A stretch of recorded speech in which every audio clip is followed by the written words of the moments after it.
It's too big. Size matters not. Look at me.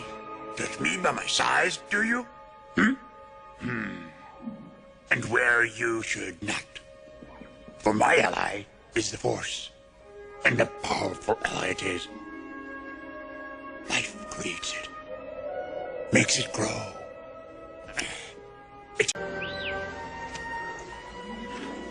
I don't believe it. That is why you fail.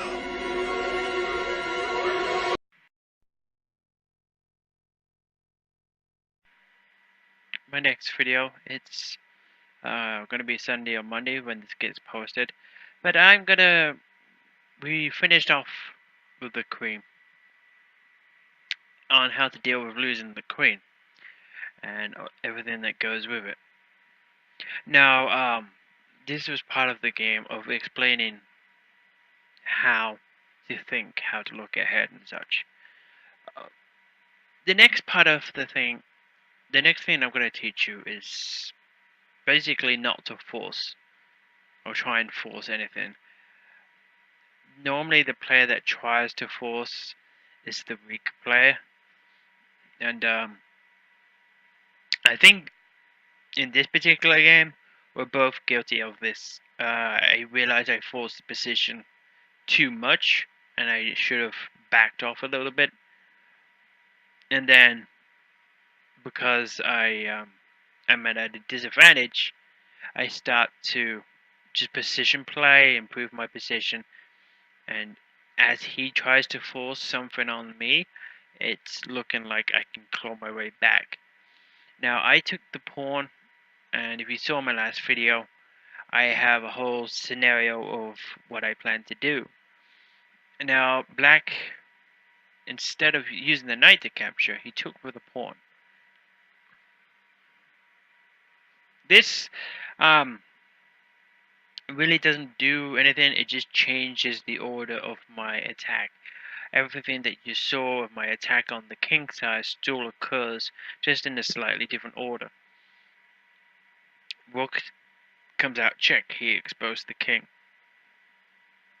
I can't just recapture the pawn straight away because he can just take a knight and he goes a whole piece up.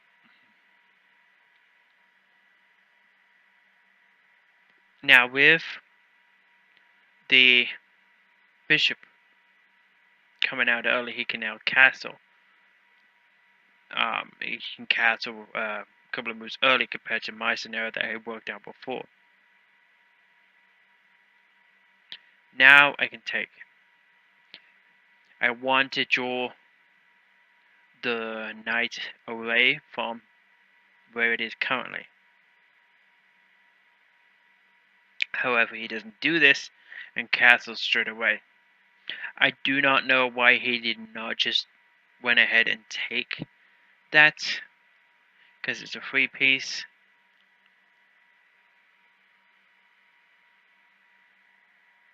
I know he was worried about the king stuck in the middle and the queen on the side. He wouldn't be able to do much but make everything worse than it had to be. Basically, I would mess up his entire king side. But this happens anyway. So I really don't know why he didn't just take the knight off the board. So I'm not going to give him a chance for a reprieve. I took the knight, gave check. Now he can move the bishop and captures. Yeah, I had to bring the queen to the side like I originally saw. Even though he took the knight, he's got two pieces attacking on the knight. With my one piece defending. So this, I've got a threat of checkmate, and I'm also protecting the knight. And so if bishop takes knight, bishop takes bishop, and the queen's threatened. The queen can't recapture the bishop. And my rook's looking pretty dangerous on the e file here. It's in total control of that file. But I still have my bishop under attack here. And this perhaps is where I try to force too much, because all he does is pushes the pawn on, and now I have to choose which piece I want to get rid of. But here there is a plan I saw. It's to be honest, it's a fair exchange. I don't have to lose either piece. Now remember that the bishop and knight is worth 3 points each. Now I want to give you a moment to think here to see if you can see what my plan is.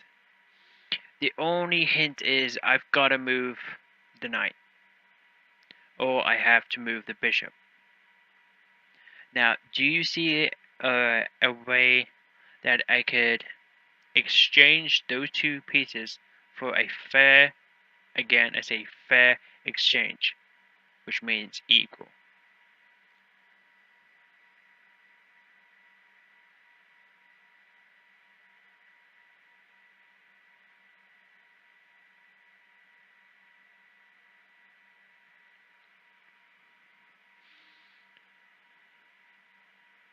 Okay, so basically, white has two main pieces attacked. So somehow I have to force an exchange. All you have to do is, my move that I played was knight takes pawn on f7, threatening the queen.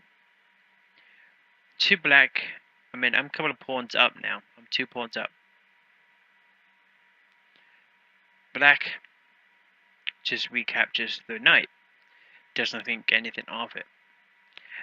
And now, as you can probably see, the bishop comes into his own, and that rook is now pinned. So, currently on the exchange, I went 2 pawns down for a knight. He can't stop. No matter what he does, he cannot stop the exchange of the rook happening. Even if he stucks his bishop in the way, bishop takes bishop, and his rook is still pinned. He chooses to defend because, which is good because he wouldn't be able to recapture the bishop with his king currently. Now this is perhaps like, as I said before, the greatest, the attack has a lot of power when the potential is still there. If you carry out the attack, the potential's all gone.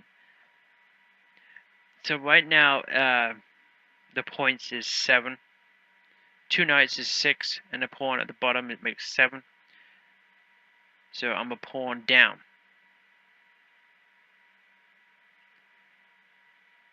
And I've got to be careful because he could easily push the pawn on to block the bishop in. Now, I think a better move here would have been bishop to e6.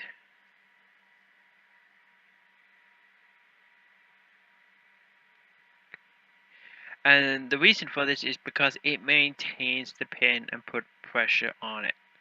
The bishop has to stay where it is and the king has to stay where it is.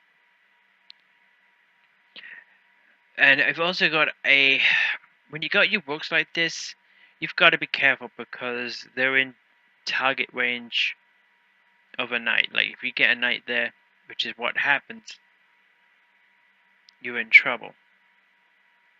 So because I did not have enough to finish the attack, forcing this was the mistake. I can take the rook whenever I want. It didn't have to be now. And I think that was my mistake here. However, in the end, I've exchanged 2 pieces for a rook and a pawn, which comes out to the same value. Rooks are worth 5, pawns are worth 1, knight and bishop both equals 3 each.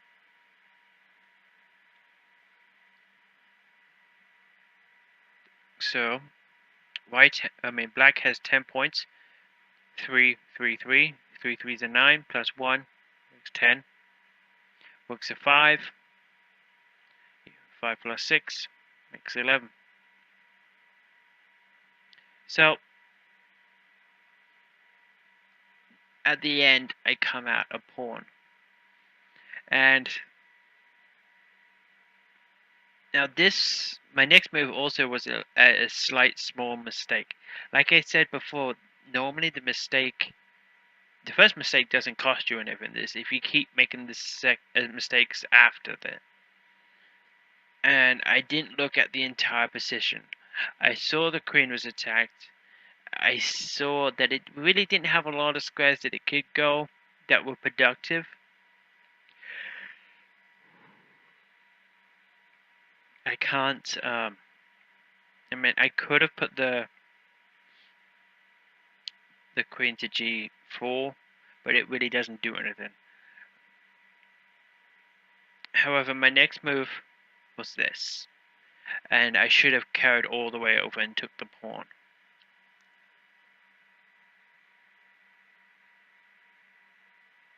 It really doesn't do much, because he still does this, and then I take the pawn to protect the pawn on c2. It's a futile effort, but I thought he might have made a mistake and allow me the chance to move my rooks. But of course, he's too good for that. And he played an excellent move, attacking the defending piece. And now there was only one square, which is what I was afraid of, that my queen can go.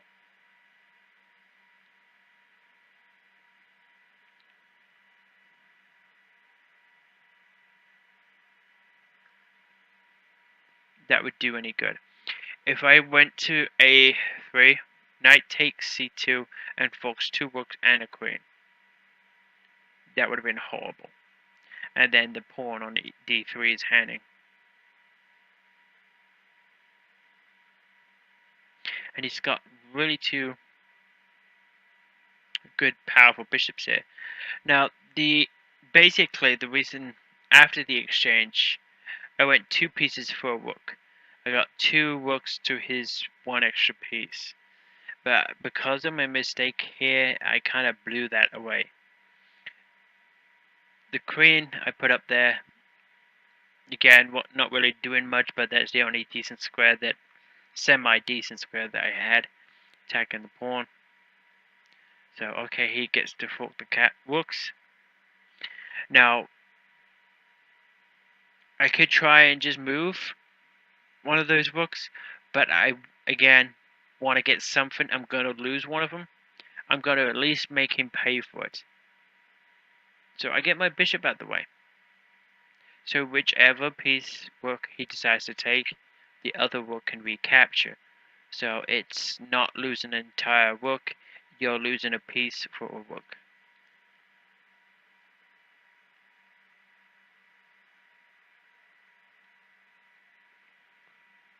And then of course he comes down and takes a pawn. And then I have to defend the pawn on d3.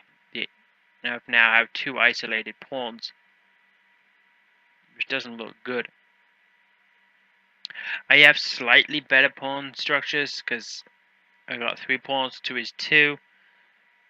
But these 2 pawns on the side could be a problem because I've only got 1 pawn defending.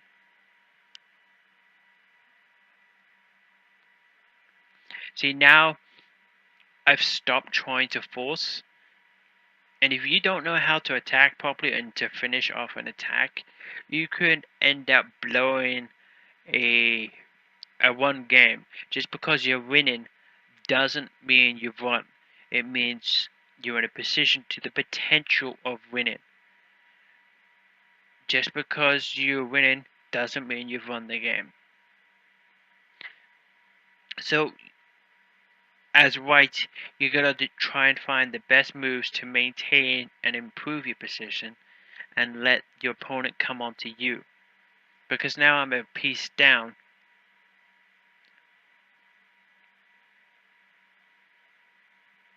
Because, well, 2 pawns down, sorry, because I got the extra pawn.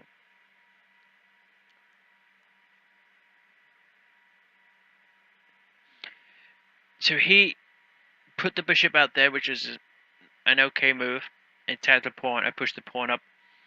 His bishop is now kind of blocked in. I got 2 pieces protecting that pawn.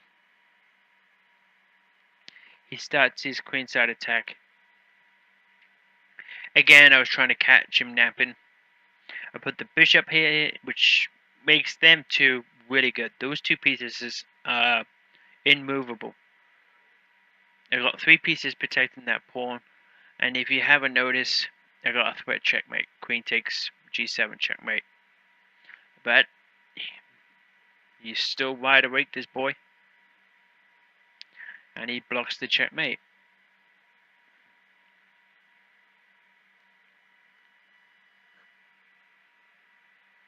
Now, I have 2 pieces protecting that pawn, so I can move the rook, and that's what I did after I made sure, because if I moved the bishop too early, he could have brought the rook down and won my piece off by winning the check. Again, now he attacks, he pushes on, but he didn't see the threat, and now I've won that pawn if I wanted.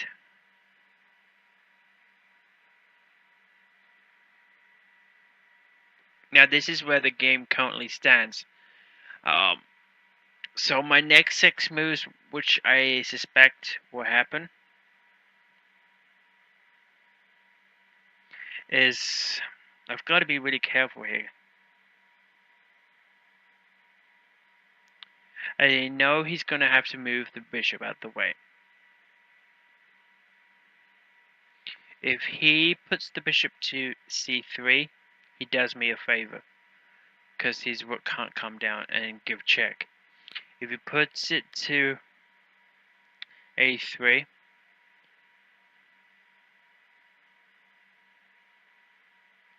I'm not entirely sure I'm going to capture the pawn. If he pushes the pawn down, I can recapture a4 and attack the pawn with the rook. But the only bad thing is this pawn on a2 is under attack as well. Now if he goes ahead and takes a2, I can give checkmate still. Gotta remember, everything is still in play.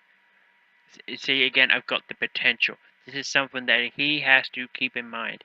It looks like I got a nice a2 hanging pawn, and he can attack my rook, and it would look really good from his side. But again, if he does it too early, he loses the game. If so, he has to move this bishop, or does he?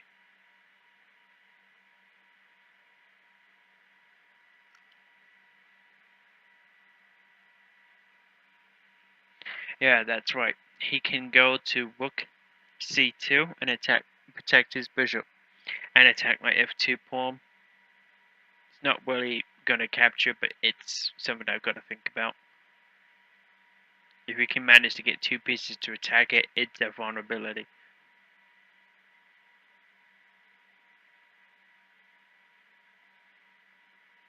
So if he comes to rook c2, then what?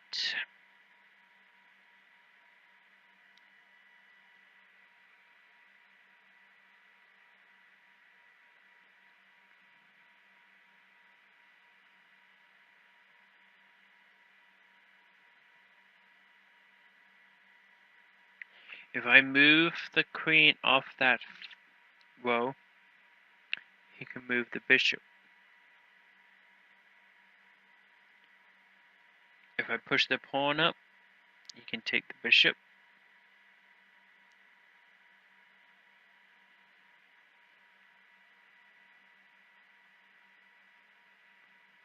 Somehow I've got to try and exchange those pieces off so I can use my pawn advantage. I'm only 2 pawns down.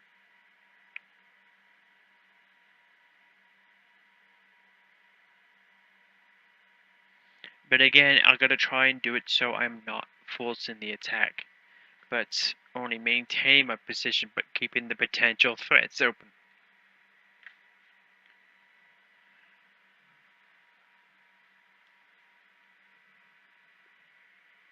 Okay, so anyway, while it's gonna require some proper thinking on my part. I know what his next move is. If it's anything else but rook to c2, it's a mistake.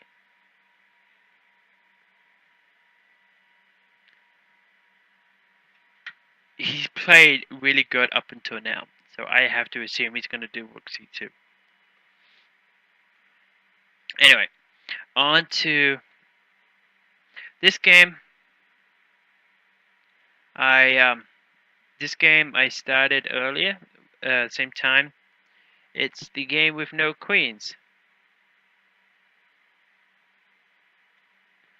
And again, it's another good example of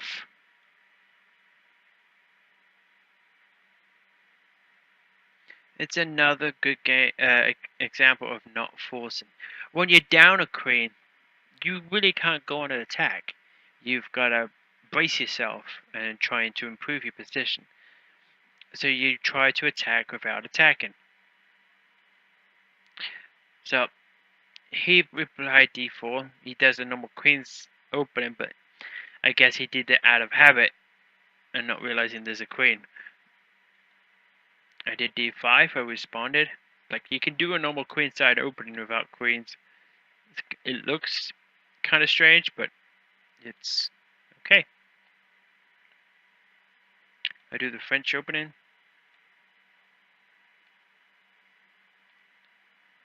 See, all I'm doing is just developing. I'm doing what I would normally do if I was giving someone a 20 move break. I'm just concentrating on my side. See, I knew he was going to come and take that. And this is an example of where double pawns can become an advantage. They can be a weakness and a strength. It doesn't always have to be a weakness.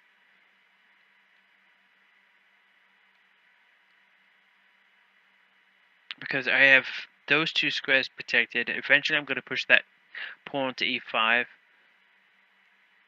And I'm going to maintain at least 4 squares and keep the c5 square protected. And I have a good strong knight in the middle, and there's nothing that can push the knight away. His bishop's blocked in. He's going to have to move the knight out of the way. He does c3. I don't really see the point of that move. It's strengthening his center a little bit, but there's nothing to come out. It's not like he's going to castle queenside on us. Because if he did, that would be a mistake. I just get my rook into the game, my queenside rook. He goes ahead and castles, and that's the position as of late. I mean, I'm really not trying to attack. I'm just taking advantage of the space that's available to me. Got a really nice strong knight.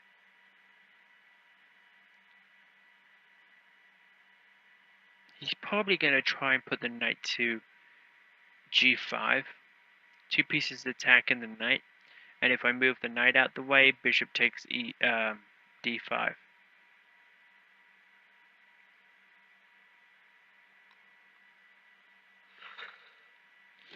So if that's what he's going to do,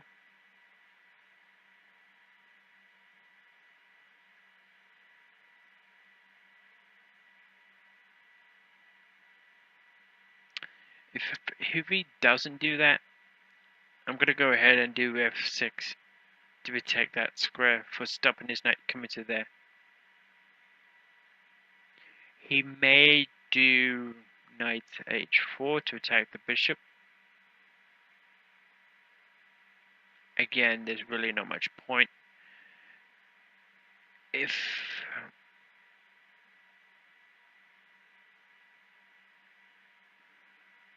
Because there is no queen,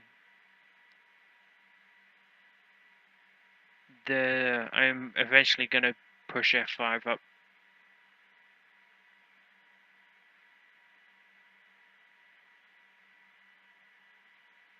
So if he does this, I'm thinking about this. If he takes the knight, bishop takes bishop, and the bishop just looks as strong, and his king side's got way too much out in front of it.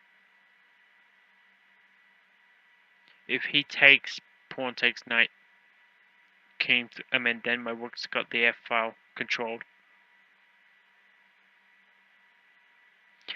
So that's gonna be a very interesting game.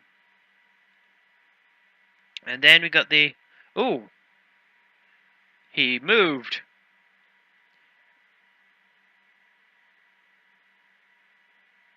Well. I was just talking about this game, and he decided to go and force the exchange of rooks.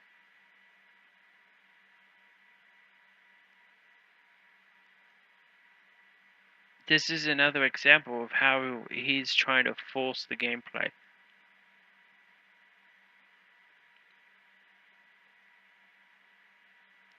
Now you cannot checkmate with queen and 2 bishops.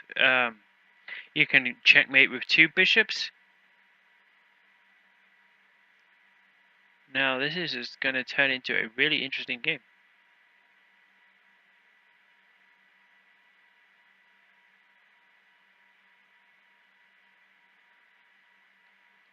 Well.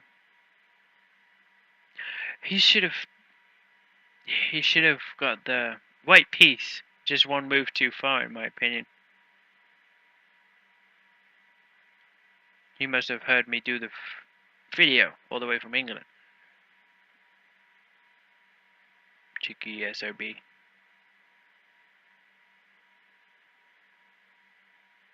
Oh well, I'll see if he replies. But the other game that I started, as you saw, was with me having no queen against him having a queen. Now this is kind of slightly open.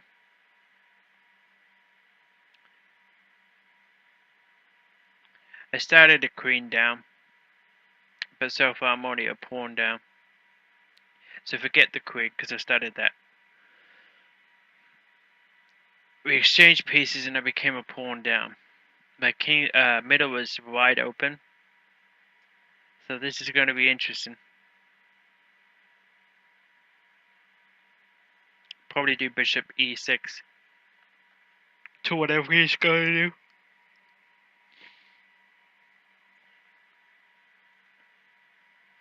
Okay.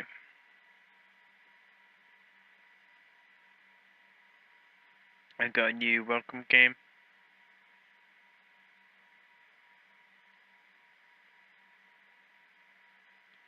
Yes, 3 days move from 7. I'm going to go ahead and delete this one. He's not playing.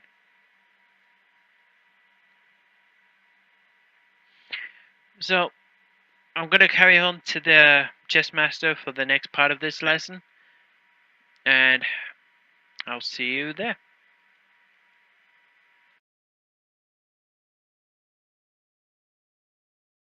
This first game we're going to look at, I played against a master named Katina. It was in Bermuda, which is one of the most beautiful places to play chess in the world, in my opinion. There are tournaments held there once a year in the Mermaid Beach Hotel. It's an absolutely beautiful place, and you play the games with the sound of the waves smashing against the beach in this lovely, lovely setting. And this was played in the Open tournament, which comes after the Invitational, which is all Grandmasters. This was the 4th round. I was playing against a master, rated about 2,200. I was rated around 2,500 at the time, so I was the clear favorite. The opening was the Sicilian defense. I was black. Okay, e4, c5, the Sicilian defense. The basic idea of the Sicilian is it's a counter-attacking opening. He will generally play knight f3. I played d6, d4, c takes d4, knight takes d4. And this is the general structure the Sicilian begins from.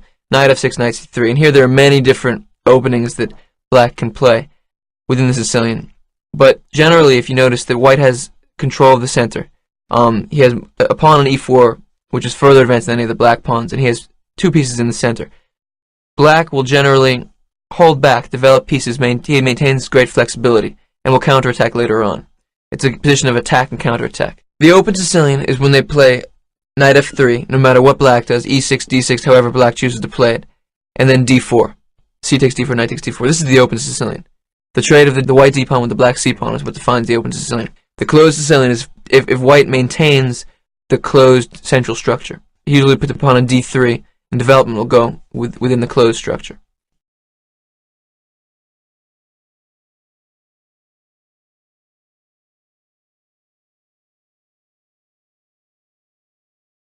My opponent played b3, which is a strange way of handling the opening. His idea is to play bishop b2, and he wants to take advantage of the a1 h8 diagonal. The way that black usually plays against people who don't play the open Sicilian is by developing the bishop on the g7 square, with g6 and bishop g7. If they play, for instance, knight c3, g3, bishop g2, this plan, I would tend to play with g6, bishop g7, and take advantage of this diagonal later on. He decided to play the closed Sicilian, but with the bishop on b2. His idea being, I can't develop my bishop on g7, because if I play g6, I play bishop b2, and now immediately I'm weakened. Knight f6 now is of course silly, because he plays e5, and I'm in big trouble. So immediately I'd fall into problems. So that's the idea of his opening. Play a closed Sicilian and control the a1 h8 diagonal. I play e6. Now I'm playing according to basic principles. I'm taking control of the center. I believe this is a good way to respond to unorthodox openings, because a lot of these guys, their idea is more to throw you off with the obscure nature of their line than it is to refute your game with impressive chessic ideas. An idea like b3 is not as good as knight f3 and d4. But the idea of knight f3, huge, world championship games have been played with the open Sicilian. It's a serious opening with it's tremendously ripe. There's so much into it. b3, it's not really taking the advantage. If I play e6, I'm taking control of the center. It's asking for an obscure line in which my opponent, by saying b3, is saying, I don't know chess theory very well, but I want to play a position which I'm familiar with and you're not so familiar with, even though it's not objectively the best move. Because to play the open Sicilian, you'd have to challenge me theoretically, which someone who's weaker may not want to do. And a lot of players enjoy playing strange openings, even if they're not necessarily good. And this is important to know. If their opponent plays a strange opening, don't necessarily assume it's just, oh no, I don't know, this is very good. You have to know your opponent is playing obscurely not because it's so good, but because they're avoiding the main line. They're trying to put fear in you, but they're beginning with the first fear. And so if you have confidence that rises from their original decision to avoid, the reason they play this way is because they're avoiding, and you play classically, then you'll take the first step. You'll be in control of the game. So he plays b3, I play e6, bishop b2, d5. He plays e takes d5, e takes d5. He develops his knight on g1. It's time for us to develop pieces. He plays knight f3, knight f6, bishop b5 check. A normal way to develop. He wants to simply check and then castle and try to take advantage of my king in the middle. After bishop b5 check, if I were to play bishop d7, he has a number of different options. First of all, it's a fine move to play. But what can potentially happen in this opening is we'll reach a structure of myself having an isolated pawn. If we trade off his light squared bishop and my light squared bishop, and he plays the move d4 later on, what's going to end up happening probably is we're going to trade my c-pawn for his d-pawn.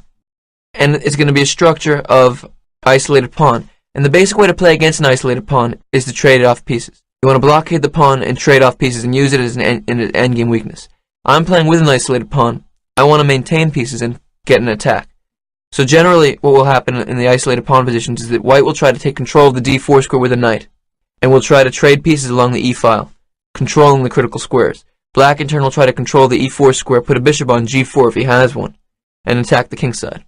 So if I were to play bishop d7, I would be trading off in a position which will potentially become an isolated pawn position. So that's one reason why it may not be so good for me to do it. But it would be a fine move. In fact, objectively, I don't know which move is better. It's a decision of taste. I wanted to play knight c6. Now, in terms of doubling pawns, for him to double these pawns is completely useless. Because the point is that I have control of the center right now. My d and c pawns are very strong. He's going to have to try to challenge my center eventually. If he plays bishop takes c6, b takes c6, which is in fact he did later in the game, the only two ways that he can challenge my center are with c4 and with d4. If he plays d4, I'm going to trade c for d and I won't have double pawns anymore. If he plays c4, when he plays c takes d5, I'll play c takes d5 and I won't have double pawns anymore. So the only way for him to challenge eventually my center is to relieve my doubled pawns. And also in this position, doubled pawns aren't necessarily such a big weakness. I can play c4 eventually with my rook on the b file, try to take advantage of things that way. So in fact, doubling pawns strengthens my central control. So double pawns aren't always a weakness. Bishop b5, knight c6, he castles. Now I have to make a decision, which is not so hard. I have bishop e7 or bishop d6 to try to castle away. Bishop d6, rook e1 check. My king gets stuck in the center and he's exposed. My only way to block is bishop e6, knight g5, and I'm in a little bit of trouble already. I can't castle because I lose a pawn on e6, and I'm behind on time. So I play the sensible move, bishop e7, blocking the potential check. From here, what I want you to do is I want you to watch the game, noticing who forces things. And that is often a way to distinguish a stronger player from a weaker player. And the weaker player tends to always force things, and the stronger player tends to improve his position and work around those forced decisions. My opponent played d4, and you'll notice for the rest of the game, and in fact it began from bishop b5 check, he made all the changes in the position. I simply controlled the changes, improved my position, and took advantage of his mistakes. And this is what I said to him, in fact, after the game. I told him that the general theme of the mistake was to force, to push things. And this brings up the idea of maintaining the tension in chess, which is the basis of high-level chess, is maintaining the tension of the position. Often there's a dynamic stasis in the position, which is that whoever changes things drastically will be taking a disadvantage within that change. And so you have to improve within the sort of strange dynamic equilibrium that exists. And in this position, he played d4. I could trade on d4, but then he would begin his central control, so I simply castled. Now he has the option of keeping on developing normally. He can play knight bd2. He can even, if he wants to, try to play with c2, c4, but he started to force things. He played bishop takes c6. He instigated this trade. I played b takes c6. And now we can feel eventually what's going to happen in this game. White is going to try to take control of the dark squares. The main theme of White's play is going to be to try to trade his d-pawn for my c-pawn, and to trade off his dark square bishop for my dark square bishop, and to try to occupy the d4 and c5 squares. My structure is very strong in the center. I control the e4 square. I have good potential attacking chances on the king side. But if he controls the c5 squares, then he has very good outposts for his pieces. If you take off the d4 and c5 pawns, and you take off the dark square bishops, and you take off, for instance, a pair of knights. If you look at this position, imagine a white queen on d4 and a white knight on c5, and then the fight for the e-file. What you'll notice is that black's bishop is the same color as his two central pawns, which is a big disadvantage. It's a bad bishop. White's knight on c5 can't be challenged. The queen on d4 can't be challenged because the e4 square is covered. This position is clearly better for white.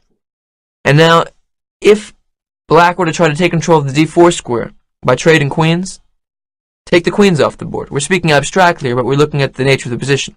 Then black's plan would be to try to play b3 to b4 and try to control the d4 square with his knight. And then the c6 pawn is a big weakness. So White's plan is very interesting in the long term. Trading off of a superior endgame good knight against bad bishop because of my c pawns, my c and d pawns being located on light squares, and he can blockade them and have good outposts for his pieces. Unfortunately, given the concrete nature of the position, there's an element of this plan which is a little bit unrealistic, because I'm going to attack, and you'll see in the game that he didn't have time to try, but he worked very hard at trying to control the dark squares. I was able to attack the king side, and suddenly the dark squares were completely meaningless. So, in this position, he took on c5, I took on c5, and he played the move knight e5. His idea, again, is to try to control the dark squares. He wants to play knight e5 to d3 eventually, kick my bishop off of c5, and then begin his trade. He wants to play bishop b2 to a3, but also his idea is prophylactic. By playing knight f3 to e5, he's afraid of bishop to g4, which is an important pin. Then his knight will be pinned down, and I'll start the attack. So he plays knight e5, he's attacking my pawn on c6, stopping bishop g4. If you imagine if he didn't move and I played bishop on c8 to g4, he has to try to alleviate that pin somehow. If he moves his queen to some strange square, I can take on f3, he plays g takes f3. If he plays queen to d3, then I'm just going to continue attacking. I'll play rook e8, I'll play knight e4, and I'll simply use the development. If he tries to alleviate the pin by playing h3, then I move my bishop back to h5, the pin still exists. And if he plays g2, g4, what he's doing is he's creating a very unhealthy space between his king and defensive pawns. His king is feeling a lot of air between him and the pawns, and that's a big weakness. And you'll note, and this is in fact what happened in the game, and I was able to slip between his defenses and the king. You'll see that later on. It's a double. The idea of playing h3 and g4 to alleviate a pin is a double-edged idea. I do it often myself. It can be very good and it can be very bad. It depends on the situation, and you have to be very delicate when handling that situation. Often it's very useful because you can actually win a bishop for knight in that position, and often the other guy will allow you to do that in exchange for the weakened pawn. So it's unbalanced and it depends on the position. In this particular example, my kingside pressure is so strong, is potentially so strong that to weaken his kingside can turn out really badly for him, as we'll see later on. If he were to play the move h3 as a prophylactic move, it reaches a key moment, which the theme of this game, which we'll see later on, and of the next game also, is the idea of the pinned defender. So by playing h3, what you're trying to do is you're trying to stop me from playing bishop g4. What you'll also notice is that by playing h3, you've weakened terribly a square in the middle of your kingside structure, which is the g3 square. Because once again, the pawn on f2 doesn't really exist for the defense. So if you play h3, and I play a move like knight e4, for instance, or queen d6, then what I'm threatening is, say you play h3 to stop bishop g4 and I play queen d6, I immediately have a threat if bishop takes h3, or a potential threat, because the g3 square is weakened. So h3 is a possible move, yes, but to do that move, I think probably the best move after h3 would be for black to play knight e4. And now you have to deal with the situation. By playing h3, you've weakened the g3 square terribly. It's a good possibility, but it provides a new weakness. And a lot of the time in chess, when you're defending one weakness, you suddenly expose a new one. Do you want to take the space your opponent just gave you? He played h3, but now I have g3. He played knight e5, attacking a pawn. Notice again, remember the theme in this game of him forcing everything. He attacked a pawn, I played queen d6, defended the pawn. Now I developed the piece, he played knight d2, which is a normal move. He has to take control of he wants to try to develop a last piece to take control of the center. I played rook e8, now my threat is rook takes e5, bishop takes e5, queen takes e5. He defends it with knight df3. Now he could also defend it with rook e1, but that would defend something, but again it would give up the defense of something else. The f2 square would become weak. You have to always notice is when you have a good attacking position, think of what your opponent is leaving.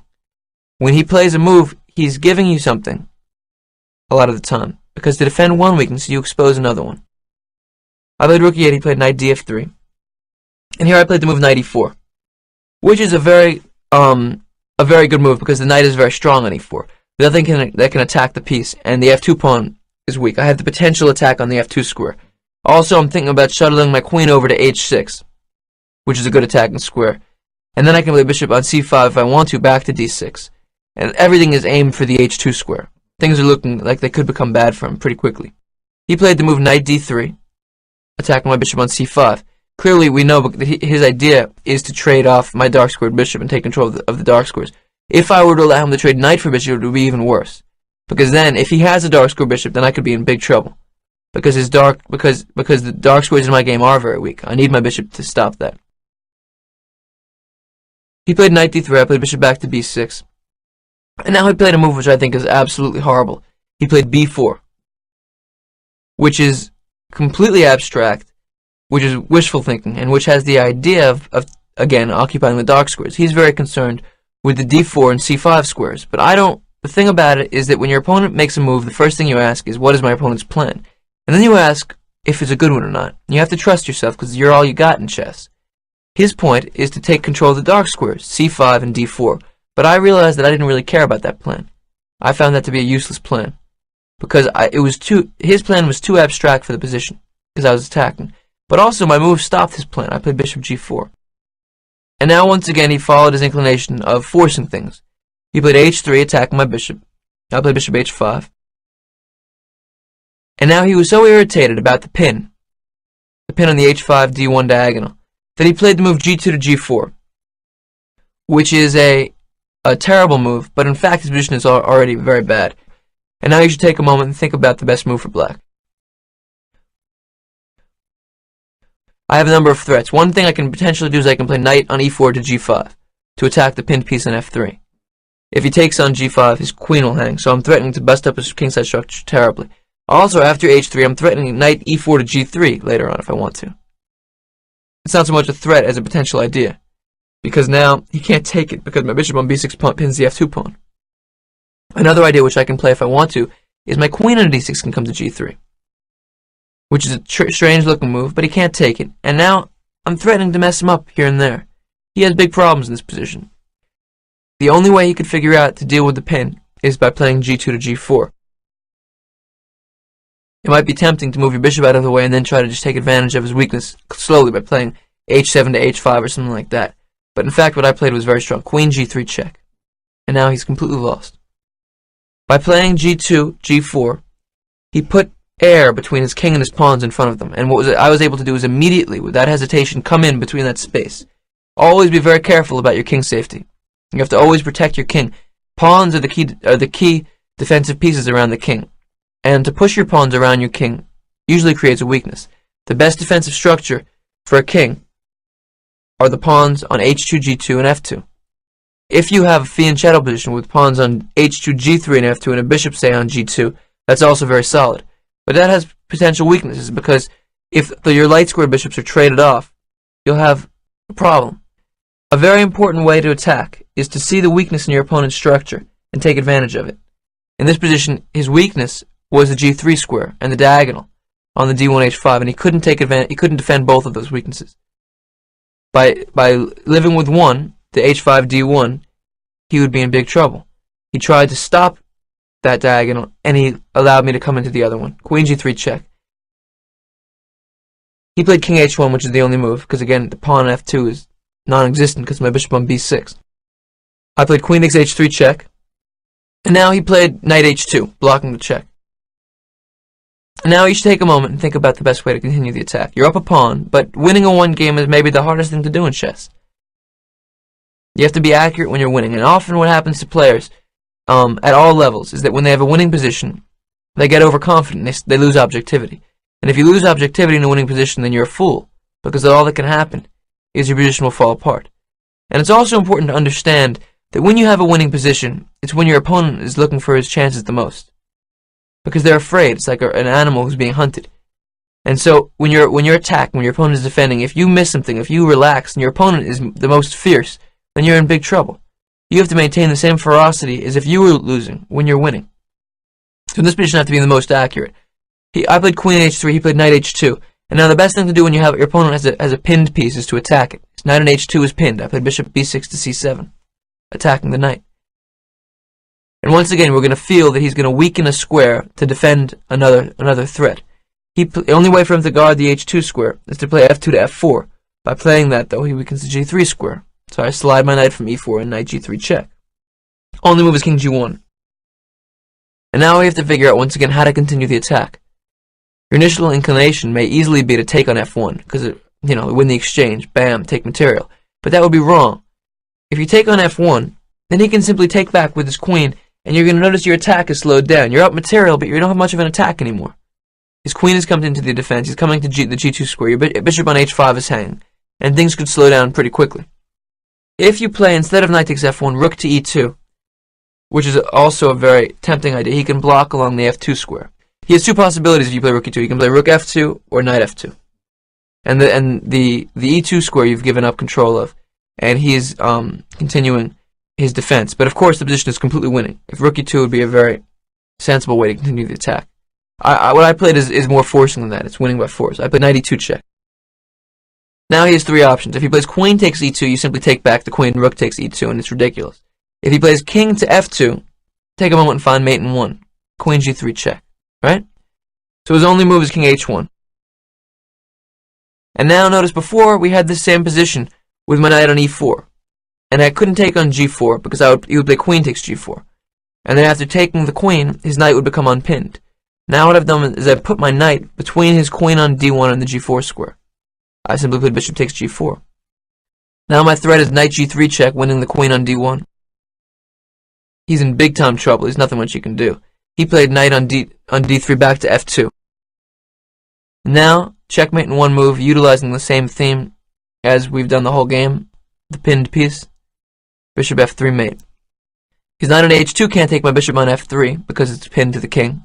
His knight on f2 can't take my pinning piece on h3 because he's in check. So in fact, all of his pieces are attacking my pieces, and all of my attacking pieces are attacked by his pieces. But he can't do anything because he's in check, and it's mate.